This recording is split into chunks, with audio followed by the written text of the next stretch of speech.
Hello दोस्तों, मैं सुयोधन देशमुख अपने इस यूट्यूब चैनल पे आपका स्वागत करता हूँ और आपको मैं गुजारिश करता हूँ कि अगर किसी टॉपिक के ऊपर आप मेरा ओपिनियन सुनना चाहते हो तो आप आपका टॉपिक कमेंट कर सकते हो। अगर पॉसिबल हुआ तो मैं कोशिश करूँगा कि आपके टॉपिक के ऊपर वीडियो बनाऊँ।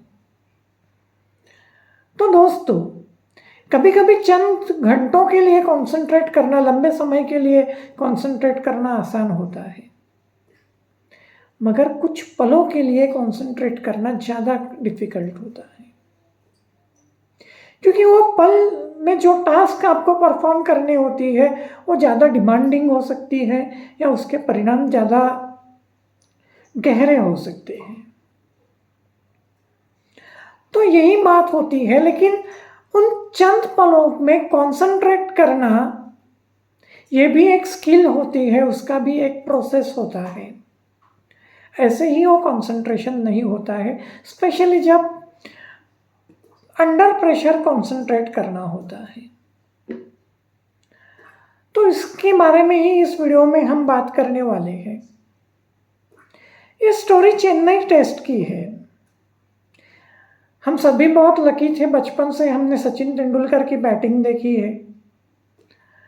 उनके ऊपर ये क्रिटिसाइज किया जाता है कि ये मैच विनर नहीं थे या ये सेंचुरी बनाते थे, लेकिन फिर भी भारत मैच हार जाता था। मगर उसकी एक दूसरी साइड ये भी है कि बहुत होपलेस कंडीशन में जब टीम होती थी तब वन साइड ये फाइट करते थे, और विनिंग कंडीशन में जहाँ पे होपलेसली इंडिया हार जाता, ऐसी सिचुएशन होती थी, उस सिचुएशन से भी बाहर निकाल कर ये विनिंग सिचुएशन में टीम को लाके रखते थे। अगर इसका स्टैटिस्टिक तैयार किया जाएगा तो सचिन तेंदुलकर का नाम बहुत ऊपर उसमें रहेगा। लेकिन बात ये नहीं है, बात यह है कि जब चेन्नई टेस्ट में सेकेंड इनिंग में तेंदुलकर बैटिंग करने के लिए आए तब बहुत ही डिटर्मिनेशन के साथ उन्होंने बैटिंग करना शुरू किया। बहुत ही अलग लेवल का उनका कंसंट्रेशन था, और उस इनिंग की बात ऐसी थी कि उसमें डिफेंस और एग्रेशन, इनका बहुत ही अलग मिश्रण था।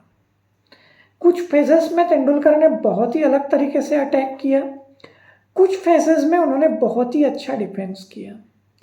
वो ऐसी उनकी एक इनिंग थी, अगर वो नहीं टिकते थे तो शायद इंडिया होपलेसली हार जाता था या वन साइडेड हार जाता था। उन्हें नयन मुंगिया का एक साथ मिला था, लेकिन उनके सपोर्ट की वजह से मुंगिया भी कुछ अच्छी इनिंग खेल पाए थे, और मुंगिया आउट होने के बाद फिर से सचिन को अकेले को ही पूरी बागडोर संभालनी पड़ी और इंडिया एक विनिंग सिचुएशन में आ गया। उस वक्त तेंदुलकर को पीठ दर्द हुआ, इसलिए उन्होंने जल्दी जल्दी रन बनाने की कोशिश की, क्योंकि वो खड़े नहीं रह सकते थे ज़्यादा, और ऐसे में ही उन्होंने एक शॉट खेला और गेंद हवा में चली गई। अब देखिए कि पाकिस्तान की टीम इंडिया में खेल रही है, वो कैच सचिन तेंदुलकर का है, उससे ही विनिंग और डिफीट डिसाइड होने वाली है, और बॉल हवा में है, और 40,000 लोग मैच को ग्राउंड में देख रहे हैं। तो ये अलग किस्म का प्रेशर होता है। कैच अगर छूट जाएगा तो क्या होगा, ये थॉट दिमाग में आ सकते हैं, और ये भी हो सकता है कि कैच पकड़ूंगा तो क्या होगा, ये भी दिमाग में आ सकता है।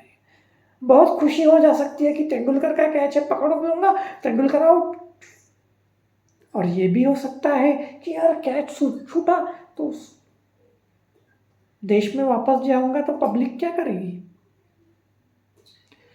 तो मैंने एक इंटरव्यू वसीम अकरम का पढ़ा, जिन्होंने वो कैच पकड़ा था, और जैसे ही गेंद हवा में गिरी वो कैच के बारे में नहीं सोच रहे थे, कैच को लपकने के बारे में नहीं सोच रहे थे, वो खुद से यही कह रहे थे कि focus on the ball, balance, focus on the ball, eye on the ball, balance, eye on the ball. तो जो इम्पोर्टेंट चीज़ होने वाली थी उस वक्त, क्योंकि वो जानते थे कि ये दो चीज़ें, कि गेंद के ऊपर नज़र रखनी है और खुद का बैलेंस रखना है, ये दो ही चीज़ें अपने आप से वो कह रहे थे। और गेंद के नीचे जाके उन्होंने वो कैच कंप्लीट किया, और वो बहुत प्रेशर वाला कैच था। तो ऐसे वक्त प्रेशर में कंसंट्रेशन कैसे बनाया जा सकता था, उसका कैसे प्रोसेस हो सकता है, उसका एक एग्जांपल मैंने आपके सामने रखा। इंडियन क्रिकेट की हिस्ट्री में 1983 में जो व्यू रिचर्ड्स का कैच था, जो कपिल देव ने पकड़ा था, वो शायद सबसे इम्पोर्टेंट कैच हो सकता है, क्योंकि वर्ल्ड कप जीतने के बाद इंडियन क्रिकेट का लेवल ही अलग हो गया। और दूसरी बात ये थी कि उस कैच के वजह से हमने वर्ल्ड कप जीता था, और वो कैच व्यू रिचर्ड्स का था, जो उस वक्त के सबसे बेहतरीन क्रिकेटर थे। अब जो प्रोसेस वसीम अकरम ने इस्तेमाल किया वो तो कपिल देव ने नहीं किया होगा, उनका कुछ और प्रोसेस रहा होगा। लेकिन ये बात तय है कि जब वो उस कैच के पीछे भागे तब वो भाग रहे थे, क्योंकि पहला टारगेट तो ये था, जो गेंद उनसे बहुत दूर थी तो उनको वो कवर करना था। लेकिन आप एक बात गौर करो, अगर आप 83 का वो वीडियो देखते होंगे, उसमें आप उनका बॉडी लैंग्वेज देखिए कपिल देव का, उसमें एक रिदम था,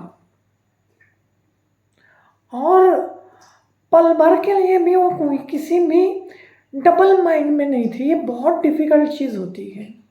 और वो भागते गए और उन्होंने वो एक कैच कंप्लीट किया। उनकी वो बॉडी लैंग्वेज अगर आप देखोगे, वो रिदम देखोगे, तो आपके ध्यान में आएगा कि उस वक्त उनका ध्यान सिर्फ गेंद के पीछे भागने पे था, और आंखें देखो पूरी ऊपर थी।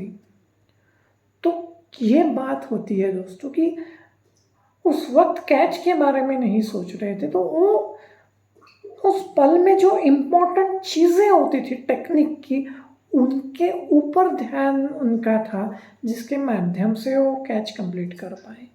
तो ये चीज़ें होती हैं कि उस पल में रहना, कहते हैं कि हमें प्रेजेंट में रहना चाहिए। प्रेजेंट में ब्लैंक होकर रहना बहुत डिफ़िकल्ट होता है। तो ऐसे वक्त में क्रिकेटर्स वॉच द बॉल, या और किसी फ्रेज का one ball at a time इस्तेमाल करते हुए खुद को एक फोकस बनाए रखते हैं, और ये चीज़ ज़्यादा डिफ़िकल्ट भी होती है। तो ऐसी चीज़ों के बारे में और भी हम बातें करते रहेंगे। अगर आप किसी टॉपिक के ऊपर वीडियो चाहते हो, मेरा ओपिनियन चाहते हो, तो आप वो टॉपिक कमेंट कर सकते हो। अब मैं यहीं रुकता हूँ। Thank you.